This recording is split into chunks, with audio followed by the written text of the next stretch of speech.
हमने दो तीन देशों के साथ कर भी लिया था। हमने यूएई के साथ किया था, हमने ऑस्ट्रेलिया के साथ फर्स्ट फेज का फ्री ट्रेड एग्रीमेंट साइन कर लिया था। इन सभी पर मार्केट क्यों नहीं ध्यान दे रहा? और जब अमेरिका के साथ हो जाएगा, अगर बात सक्सेसफुल साइड पर हो जाती है, तो क्या मार्केट यहीं रहेगा या एक नए हाईस की तरफ हम जा रहे हैं? देखिए, ये जो दूसरी कंट्री के साथ हो रहा है, खास करके ईयू के साथ हो रहा है, वो एक अच्छा पॉजिटिव साइन होगा मार्केट के लिए, क्योंकि ईयू एक बड़ा मार्केट है। न्यूजीलैंड और बाकी है, लेकिन EU of course it's a large chunk. और उससे भी बड़ा अपने को यूएस तो पता है कि यूएस तो बहुत बड़ा है, लेकिन यूएस का क्यों इतना प्रभाव पड़ता है ना, क्योंकि एक पावरफुल इकोनॉमी है, और उनसे अगर टैरिफ लगते हैं तो उसका इम्पेक्ट कहीं और भी आता है। और जिस तरह से कल जो ट्रम्प साहब बात कर रहे थे ना कि वो रशिया को काबू में लाना चाहते हैं, रशिया काबू में नहीं आ रहा है, वो अटैक पे अटैक किए जा रहा है यूक्रेन पे। और वो बोल रहे कि भाई यूरोप को भी चाइना और इंडिया पे टैरिफ लगाना चाहिए। तो ये सब जो बातें होती है ना, समहाउ थोड़ा डाइसी हो जाती है, पता नहीं चला। एक तरफ से ट्रम्प नर्म होते हैं, दूसरे दिन ऐसा डायलॉग दे देते हैं, तो पता नहीं चलता क्या होने वाला है। इसलिए मार्केट है ना, ज्यादा रिएक्ट नहीं करना चाहता जब तक कोई एग्रीमेंट साइन नहीं हो जाता। प्लस यूएस तो सबसे इंपॉर्टेंट है, अगर यूएस का अगर एग्रीमेंट आगे जाके होता है तो वो सबसे बड़ा ट्रिगर होगा एटलीस्ट इंडिया के लिए। देखिए, वी नो कि इतना बड़ा ट्रेड नहीं है, लेकिन सेंटिमेंटल बूस्ट बड़ा आ जाता है। और उस सेक्टर में जो जो इम्पैक्ट है उनके लिए तो बहुत ही बड़ा प्रॉब्लम है, क्योंकि 30-35% जो ये टेक्सटाइल जेम्स एंड ज्वेलरी सब एक्सपोर्ट करते हैं, उनकी हालत तो बहुत ही खराब है अभी। और वो सरदर्द बड़ा गवर्नमेंट के लिए भी है। इसलिए आई थिंक वेट कर रहे, गवर्नमेंट भी चाहती है जल्दी से जल्दी हो, लेकिन ये ना इतना कॉम्प्लिकेटेड है, प्लस अपना एग्रीकल्चर सेक्टर हम लोग ओपन नहीं करना चाहते हैं। तो ये सब चीजें से प्रॉब्लम है। लेकिन देखो, ईयू के साथ ट्रेड हो या न्यूजीलैंड के साथ ट्रेड हो, ऑस्ट्रेलिया, यूके, ये सब सिर्फ थोड़ा मलहम लगाएंगे, लेकिन बड़ा ट्रिगर चाहे तो यूएस का ही ट्रेड हमें चाहिए।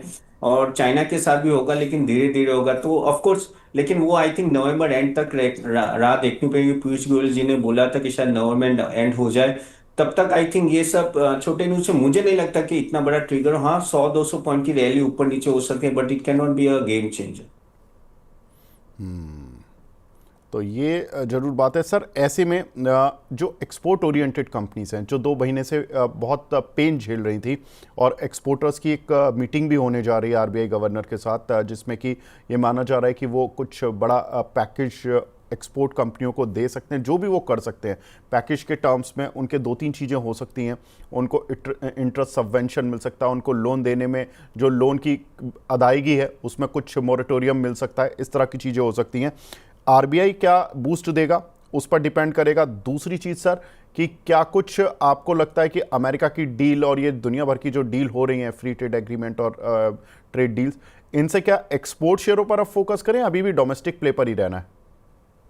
नहीं, देखिए, जो आरबीआई और गवर्नमेंट जो भी स्टेप्स ले, लाजमी है वो लेना ही चाहिए, क्योंकि इनको इम्पैक्ट बड़ा आ रहा है। लेकिन वो फाइनेंशियल गेन नहीं देने वाले। वो एक कहते हैं ना, कोलेटरल कॉलेप्स जो होगा इन सब कंपनियों में, वो बचा रहे हैं। कॉलेप्स होने से बचा रहे हैं, या तो दिवाला कहते हैं ना हिंदी भाषा में, दिवाला निकालने में बचा रहे हैं। क्योंकि क्या होता है कि आप ईएमआई डिले कर देते हो, थोड़ा आप यहाँ वहां से फैसिलिटी प्रोवाइड करते हो, लेकिन आप सेल्स तो नहीं बढ़ा सकते ना, प्रॉफिट तो बढ़ा नहीं सकते। सेल्स कब बढ़ेगा? जब आपका एक्सपोर्ट होगा। जब आप यूएस अगर बंद हो गया तो दूसरे यूरोप कंट्री या कहीं और एक्सपोर्ट हो ले, और एक्सपोर्ट कर पाए। लेकिन ये सब होने में टाइम लगता है। ये जो हम लोग 30-40 कंट्री के साथ कर रहे हैं, लेकिन इन सब कंपनीज के लिए भी है ना, टाइम लगता है कि दूसरी कंपनीज में वापस माल बेचना। सबका अलग व्यू पॉइंट होता है, और सबका हर एक कंट्री में अलग प्रेफरेंसेस होते हैं। तो इससे क्या होगा कि आपको बस एक वो होता है ना, कोलैप्स होने से आप बचा लोगे, लेकिन जो फाइनेंशियल पोजीशन में जो हिट आएगा वो बड़ा आ जाता है। और आपका कहता है ना, गाइडेंस पूरा हिल जाता है। मैनेजमेंट को भी पता नहीं चलता कि आगे करना क्या है, नई फैसिलिटी डालनी है नहीं डालनी है। बहुत सारी चीजों पे क्वेश्चन मार्क आ जाता है। तो ये डैमेज तो बड़ा है, उसमें कोई डाउट नहीं है। गवर्नमेंट बस कोलैप्स होने से बचा रहे, तो अभी भी मुझे तो ऐसा लग रहा है एक्सपोर्ट ओरिएंटेड कंपनी से दूर ही रहना चाहिए। देखो, ये सब कंपनीज अगर ट्रेड डील हो भी गई तो एक जंप आएगा, लेकिन जो मैं बोला क्वार्टरली रिजल्ट, हमें ये क्वार्टर का रिजल्ट जुलाई टू सितंबर प्लस अक्टूबर टू दिसंबर में कितना बड़ा हिट आया है, वो देखे बिना इन्वेस्ट नहीं करना चाहिए। क्योंकि मुझे ऐसा लग रहा है कि हिट बड़ा होगा, और काफी इसका इम्प्लीकेशन भी नो ईपीएस पे आ सकता है। दैट्स व्हाई जो भी एक्सपोर्ट ओरिएंटेड जहां जहां हिट हुआ है सेक्टर, आई थिंक उससे दूर ही रहना बेटर रहेगा। ठीक है सर। तो ये सारी चीज़ें आपको देखनी है इस समय एक्सपोर्ट शेयरों पर। सर लेकिन एक चीज़ बड़ी इंटरेस्टिंग चल रही है इस समय मार्केट में, वो है ओरेकल का शेयर। इसने तो मिरेकल कर दिया ओरेकल के शेयर ने, और 2 दिन में 60% करीब चला है यूएस में। इनमें से किसी की भी कंपनी इंडिया में लिस्टेड नहीं है, और केवल हमारे पास लिस्टेड है लैरी एलिसन की कंपनी ओरेकल फाइनेंस। सर इस काउंटर पर बताएं क्या करना चाहिए। विवेक जी, बहुत ही इंटरेस्टिंग डेटा आपने देखा है। और देखो, ये दिखाता है कि ना किस तरह से यूएस आगे है, क्योंकि वो इनोवेटर है। और वो इनोवेटर है तो उनके खुद के प्रोडक्ट्स है, और वो प्रोडक्ट पूरे ग्लोबली वो सप्लाई करते हैं। इसलिए आप देख रहे हो कि उस जब तेजी आती ना, तो इस तरह की तेजी आप देखते हो। हमारा प्रॉब्लम क्या है, जब हम लोग जैसे आपने कल कल रात को भी मैंने ये ट्विटर पे देखा, तो मैं भी चौंक गया था। और वो पूरा मार्केट कैप पूरा टीसीएस, इन्फोसिस, एचसीएल के मार्केट कैप से भी ज्यादा था जितना एक दिन में बढ़ा था। लेकिन वो ये कि हम लोग के पास सब कुछ था, लेकिन वो ये कि हम लोग सर्विस प्रोवाइडर रह गए। और ऊपर से और दुख होता है, इन्फोसिस जैसी कंपनी अभी भी बायबैक के पीछे पड़े हुए, कैश ज्यादा वहां यूज करना चाहते हैं। डिविडेंड बायबैक, आप देखो हिस्ट्री देखो टीसीएस, इन्फोसिस की, एचसीएल की। तो आई थिंक वही है। तो जहां हमें इनोवेशन पे फोकस करना है, जहां नई नेक्स्ट जनरेशन में जाना है, वहां हम लोग कहते हैं ना बहुत ही सेफ खेलते हैं। और इसलिए हम लोग थोड़े पीछे रह गए, जबकि इन सबके सीईओ हमें भी पता है काफी इंडियंस है। तो वही है, इसी लेवल पे नो यूएस बहुत आगे रिस्क लेते हैं। और नो जब उनको एक वो कहते हैं ना कि हॉकी स्टिक मूवमेंट आता है, तो ये एक हॉकी स्टिक मूवमेंट है। एक ऐसा इनोवेशन हो जाता है, ये इनोवेशन तो नहीं था लेकिन ये गाइडेंस अच्छी थी। लेकिन वो उस तरह के इनोवेशन है, फाइंडिंग्स या जो होता है आइडिया, वो पूरा हॉकी स्टिक का मूवमेंट ला देता है उस स्टॉक में। और वही आपने कल ओरेकल में देखा है। ऑफ कोर्स उनकी कंपनी इंडिया लिस्टेड है, तो उनको इनडायरेक्टली फायदा हो सकता है, लेकिन डायरेक्टली तो फाइनेंशियल में फायदा नहीं होता है। लेकिन हाँ, उनका जो कहते हैं ना कि इंफ्रास्ट्रक्चर, वो सब काफी यूज होगा। बट एक बड़ी सीख है इंडियन कंपनीज के लिए कि why we are so safe. No, सब फंड होता है, हम लोग बस डिविडेंड में डिस्ट्रीब्यूट कर लेते हैं। बट यस, आई थिंक इसलिए हमारी आईटी कंपनी अभी भी इतनी प्रॉब्लम में है कि अभी देखो एआई की वजह से हम लोग इतने कांप रहे हैं, और जबकि ये सब कंपनीज एआई को यूज लेके कहाँ से कहाँ पहुंचे हैं। That is a big difference which I can see between the both the countries. Sir अब ये बताएं, आज देखिए इनकी पेरेंट कंपनी का शेयर तो इतना तेजी से भाग रहा है। ये कल शेयर चला था 10-12%, लेकिन आज सुस्त है। इसको खरीदें या नहीं खरीदें। सी ओरेकल कंपनी गणित बहुत ही अच्छी है। इसके अगर आप फाइनेंशियल्स भी देखो ना, अच्छे हैं। और जितना मैं, क्योंकि काफी सारे आईटी गाइस को जानता हूँ जो इन कंपनी में काम करते हैं, उनका आगे जाके गाइडेंस भी रहता है। लेकिन 10% बढ़ गया है, तो थोड़ा आप नो इसको बाय ऑन डिप्स रखें। का स्टॉक अच्छा है। और प्लस जिस तरह से इनका गाइडेंस आया है कल, जो यूएस पेंट कंपनी का, अब उन्होंने उसमें एक इंडिया विल बी अ सब part of that. But yes, थोड़ा इम्पैक्ट आता है, तो मेरे हिसाब से आई थिंक इस लेवल पे, और थोड़ा नीचे आता है तो और बाई कर सकते हैं। लेकिन yes, overall I like Oracle. तो यहाँ से आप पोजीशन धीरे धीरे बना सकते हैं। ठीक, फंड्स का जिसमें कि इनफ्लो जो था वो 22% घटा मंथ ऑन मंथ बेसिस पर। हालांकि एसआईपी का जो इनफ्लो था वो लगभग फ्लैट रहा। 28,464 करोड़ के मुकाबले 28,265 करोड़ की एसआईपीज मिली जुलाई के मुकाबले अगस्त में।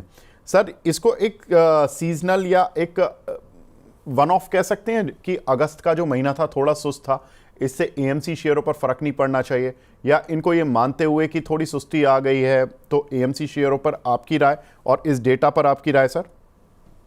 नहीं, देखिए एएमसी शेयरों पे इतना मुझे नहीं लगता है कि इतना बड़ा दिक्कत आने चाहिए, क्योंकि नो ये स्ट्रक्चरल बुल रन है। स्ट्रक्चरल अगर आप एसआईपी देखें तो धीरे धीरे बढ़ेगी।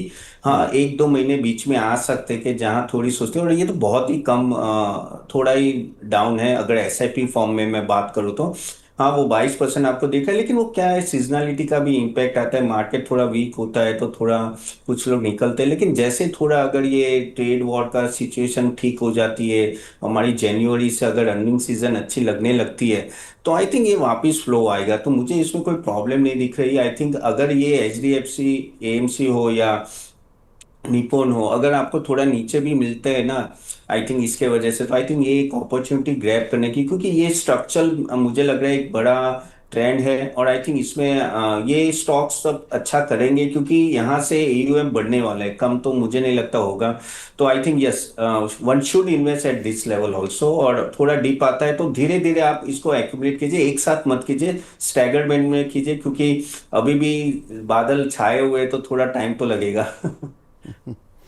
ठीक बात है सर। एक कमोडिटी जो कि इंडिया को अक्सर परेशान करती है वो है क्रूड ऑयल। और क्रूड ऑयल में कल हमने देखा कि 2% का जंप देखने के लिए मिला, लेकिन कारण कुछ अजीब सा था। कारण ये था कि रूस की तेल बिक्री पर रोकने के लिए अमेरिका लगातार कोशिशें कर रहा है और ये दबाव यूरोप पर बना रहा है कि भाई तुम प्रतिबंध लगाओ, क्योंकि अमेरिका खुद तो पूरी तरह से बदनाम हो चुका। अब वो यूरोप को फ्रंट में ला रहा है कि आप बदनाम हो, आप टैरिफ लगाओ। और वो कह रहे हैं कि भारत और चीन पर भी लगा दो अगर रूस से तेल की खरीद रुकवानी है तो यूरोप से कह रहा है कि आप टैरिफ लगा दो भारत और चीन पर कि वो रशिया से तेल ना खरीदे। यूएसए ऐसा कह रहा है। दूसरी तरफ हमसे कह रहे हैं कि ट्रेड डील पर हम बातचीत कर रहे हैं। हम यूरोप से बातचीत कर रहे हैं, उनका ट्रेड नेगोशिएशन के लिए जो पूरा दल है वो इंडिया आया हुआ है और दिल्ली में बातचीत भी चल रही है। ये कितना इंपॉर्टेंट रहेगा सर रशिया पे प्रेशर टैक्टिक्स बनाने के लिए या इंडिया चाइना पर प्रेशर टैक्टिक्स बनाने के लिए, और कैसे देख रहे हैं क्रूड ऑयल और क्रूड ऑयल से जुड़ी कंपनियां?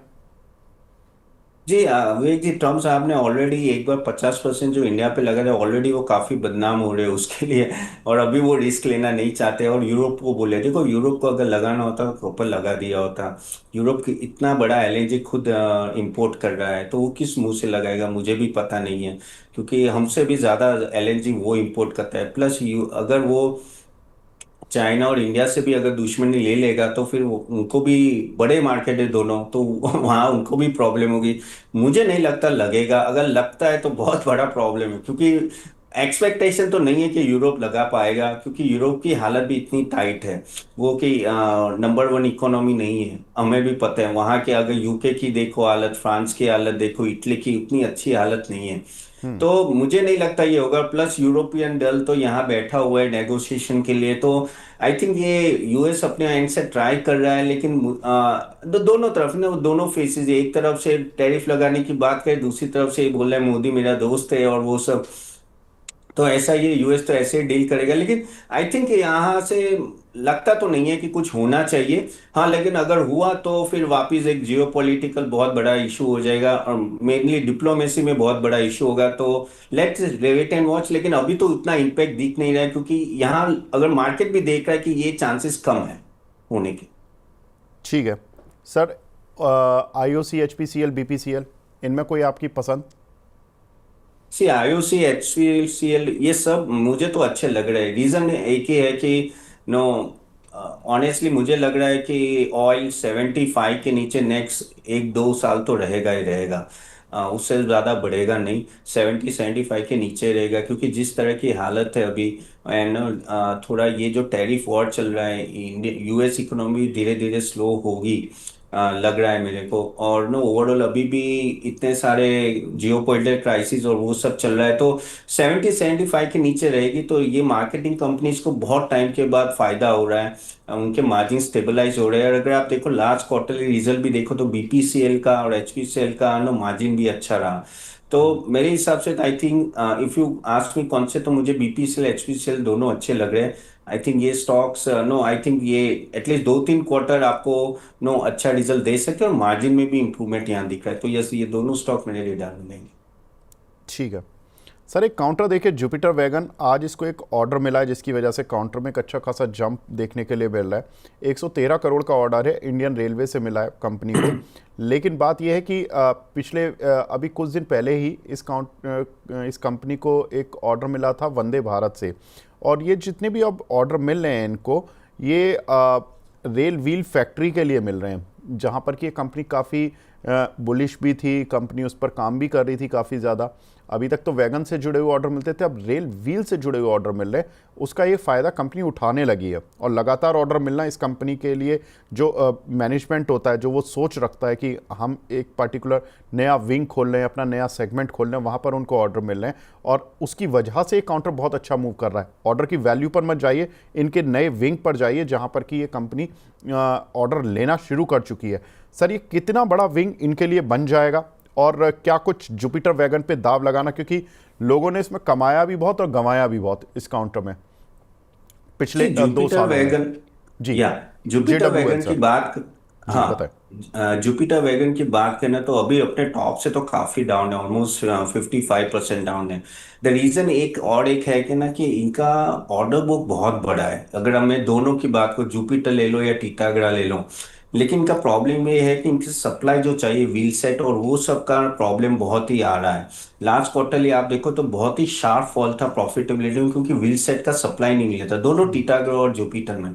तो हम्म। अभी वो बोल रहे हैं कि ये क्वार्टर ऑनवर्ड्स आई थिंक ये सब प्रॉब्लम सॉल्व होंगे और उनको सप्लाई मिलना चालू हो गया है, और उसके थ्रू वो, आप जुपिटर वैगन की बात करें तो वो तो ईवी में भी एक्चुअली नो काफी हद तक एंटर कर रहे हैं।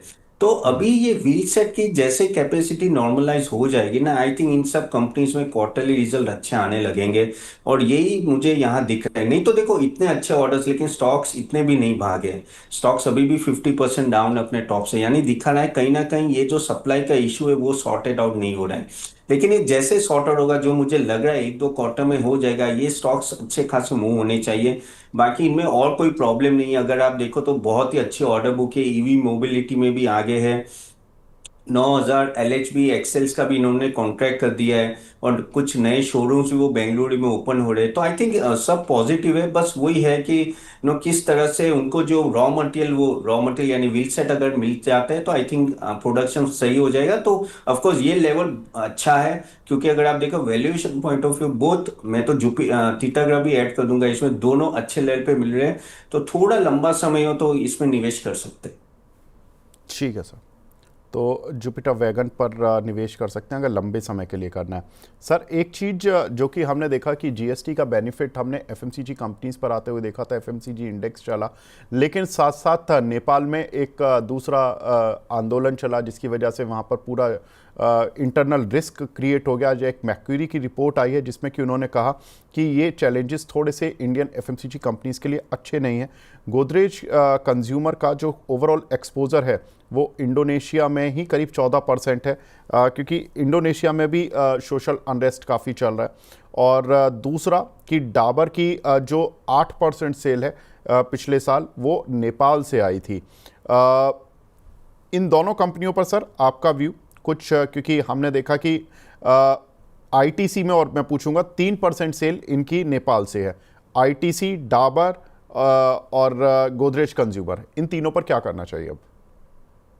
देखिए ऑफ कोर्स ना मार्जिनल थोड़ा इम्पैक्ट आ सकता है प्रॉफिटेबिलिटी में, क्योंकि जिस तरह से नेपाल का आंदोलन हुआ बहुत ही यानी डिस्ट्रेस था। यानी ऐसा मैंने भी नहीं देखा है काफी टाइम से कि आप इस तरह से करो। चलो उसमें डिटेल में नहीं जाते, लेकिन हाँ सोशल अनरेस्ट बहुत सारी जगह पे इंडोनेशिया में हो रहा है। कल मैं देख रहा था कि फ्रांस में भी सोशल अनरेस्ट हो रहा है।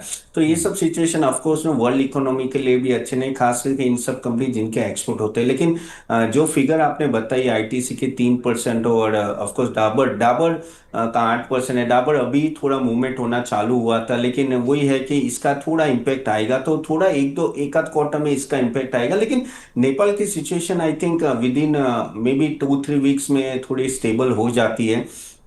इतना भी इम्पैक्ट नहीं है, ऐसा नहीं है कि पूरा वैनिश हो जाएगा।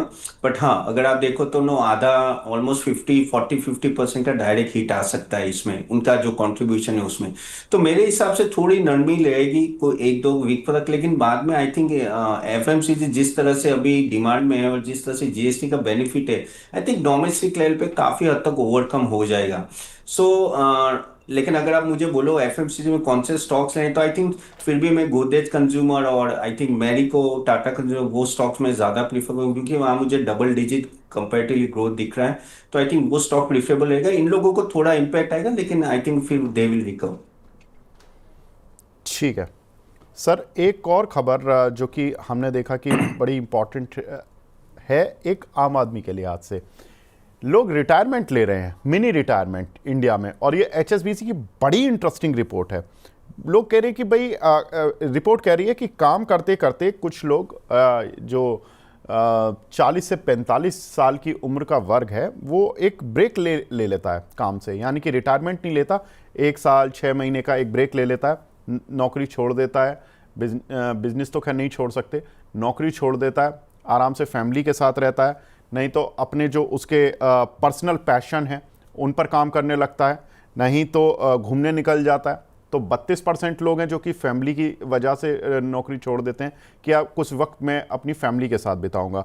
कुछ लोग ऐसे हैं 28% लोग जो कि अपने पर्सनल पैशन के लिए ब्रेक ले लेते हैं। 28% लोग वो हैं जो कि घूमना फिरना जिनको शौक है और वो कहते हैं कि इतनी छुट्टियां ऑफिस से तो मिलती नहीं है, एक बार एक ब्रेक ले लेता हूँ 6 महीने 1 साल के लिए, पहले अपने को दोबारा से मोटिवेट करता हूँ। और कुछ कुछ लोग तो अपना जिस सेक्टर में काम कर रहे हो तो उस सेक्टर को भी छोड़ देते हैं, नए सेक्टर में नए तरीके से कोशिश करते हैं। इंडिया में ये पहला ब्रेक जो ये लोग ले रहे हैं वो 44 साल की उम्र पे ले रहे हैं और विदेशों में ये ब्रेक की औसत उम्र 47 साल है। तपन जी ये बताएं, ये जो देखिए रिपोर्ट है ये बड़ी इंटरेस्टिंग है, इस पे भी मैं आपसे टिप्पणी लूंगा, लेकिन दूसरी चीज़ इसके साथ साथ जो ये जो घूमने फिरने का जो शौक लोगों को लगा है जिसकी वजह से ब्रेक लेने लगे हैं, देखिए फैमिली में टाइम स्पेंड किया कोई बात नहीं, आपने पैशन पे टाइम स्पेंड किया पता नहीं कि उससे कितना इकोनॉमिक बेनिफिट होगा, लेकिन घूमने पर अगर आपने कुछ किया तो होटल, एग्जीको, थॉमस कुक जैसी कंपनियों को जरूर फायदा मिल जाएगा। दोनों पर सर आपकी राय। देखिए, अगर पहली बात तो बहुत ही इंटरेस्टिंग रिपोर्ट है ये। इंडिया में कम देखने मिलता है, लेकिन ये ट्रेंड चालू हुआ है तो अच्छा है, क्योंकि ये वेस्टर्न कल्चर में ज्यादा होता है। इंडिया में तो अगर इस तरह से ब्रेक लेते हो तो फैमिली वाले ही बोलते हैं भाई पगला गया है क्या 1 साल का क्या करेगा तू। तो वही होता है, और इतनी कंजर्वेटिव इंडियन फैमिलीज होती है, तो नॉर्मली तो मैंने खास करके मेट्रो में होता होगा, यहाँ तो मैंने इतना कम देखा है। अदरवाइज को लोग जॉब को छोड़ के ना बिजनेस करते हैं, लेकिन चलो एक ट्रेंड चालू हुआ है, अच्छा है। हाँ, तो अभी इसका इम्पैक्ट देखते हैं तो ऑफ कोर्स टूरिज्म और उसमें अच्छा खासा इम्पैक्ट आता है। तो मेरे हिसाब से अगर हम लोग टूरिज्म और वो सब ले तो आई थिंक होटल्स में ज्यादा बेनिफिट होता है। होटल्स में अगर आप देखो तो अगर इन्वेस्टमेंट पॉइंट ऑफ व्यू से देखो ना, तो I think hotels are much more lucrative than this कहते हैं ना कि टूरिज्म पे। क्योंकि रीजन क्या है, टूरिज्म बहुत ही फ्रजाइल है, काफी उसमें मोट नहीं है, और काफी लोग उसमें छोटे छोटे ट्रैवल एजेंट्स भी इन्वॉल्व होते हैं। तो उसके वजह से क्या होता है, कुछ कुछ कंपनीज है, थॉमस कुक है, make my trip and all that, लेकिन इतना काम इतना उस तरह से कहते हैं ना कि प्रॉफिटेबिलिटी दिखती नहीं है। लेकिन इसके सामने मैं होटल्स की बात करूं तो जैसे इंडियन होटल्स है, लेमन ट्री है, या आईटीसी होटल है ना, आप देख सकते हो कि अच्छा खासा ग्रोथ प्लान दिखता है, और उसमें स्कैरसिटी होती है कि रूम्स सडनली हम एक्सपांड नहीं कर सकते। तो आई थिंक अगर ग्रोथ के मामले में देखो तो ये सेक्टर में I always go on hotel side. Restaurants भी आते हैं, तो जैसे बारबेक्यू नेशन से लेके वो सब भी इनको बेनिफिट होता है, लेकिन वहां भी है ना एक तरह की कंपटीशन जो जोमेटो और स्विगी से मिलती है ना, वो बहुत ही टाइट होती है, बहुत ही जबरदस्त होती है। तो वो भी इतना कहते हैं ना कि मार्जिन उसमें भी इंप्रूवमेंट नहीं आ रहा है। आई थिंक अगर इसमें से भी टूरिज्म में और होटल्स में बात करो तो I think hotel will be the favourable sector, जो अगर किसी को बैट करना है तो आई थिंक वहां वो कर सकते हैं। ठीक है सर। तो सर ने बता दिया कि इस पूरी रिपोर्ट के आधार पर, और एक ये देखिए ये फाइनेंशियल डेटा नहीं है, ये एक साइकोलॉजिकल डेटा है जिस पर लोग चलते हैं। और स्टॉक मार्केट में हम तो सारे ही डेटा एनालिसिस करते हैं कि आजकल लोग सोच किस तरह से रहे हैं, लोगों का प्रेफरेंस क्या है, उस तरह से भी शेयर लिए जाते हैं। अगर आप इटर्नल्स और आप स्विगी को देखोगे तो वो फाइनेंशियल डेटा पर नहीं चले हैं, वो बेसिकली चले साइकोलॉजिकल डेटा पर कि आप अपने घर में देखते हो, पूरी दुनिया में हिंदुस्तान में देखते हो कि जोमेटो और स्विगी वाले लोग बाइकों पर घूम रहे हैं, ऑर्डर इधर से उधर दे रहे हैं और थोड़ा बहुत ही पैसा कमा रहे हैं, बहुत ज़्यादा भी उनके फाइनेंशियल्स में रिफ्लेक्ट नहीं हुआ, लेकिन हाँ होना शुरू हो गया। और जब शुरुआत हुई थी शेयरों की तब तो साइकोलॉजिकली ज़्यादा था, फाइनेंशियल उस समय कुछ था नहीं ऐसा। तो ये आपको देखना जरूरी होगा, ये रिपोर्ट इसलिए हमने आपके साथ साझा की। तपन सर आप हमारे साथ जुड़े, सर बहुत बहुत शुक्रिया हमसे जुड़ने के लिए, अपना प्रीशियस टाइम देने के लिए, थैंक यू सो मच। शुक्रिया विवेक जी, थैंक यू। Thank you. नमस्कार दोस्तों, अगर आप चाहते हो कि आपका पोर्टफोलियो भी ऐसे stocks, mutual fund, bonds, ETF, IPO से बड़ा हो जो आपके फाइनेंशियल गोल अचीव करने में मदद करे, तो जरूर हमारा नेक्स्ट सेशन अटेंड कीजिएगा। लिंक मैंने कमेंट बॉक्स में दी है, क्लिक दैट लिंक और मैं आपको नेक्स्ट सेशन में मिलता हूं।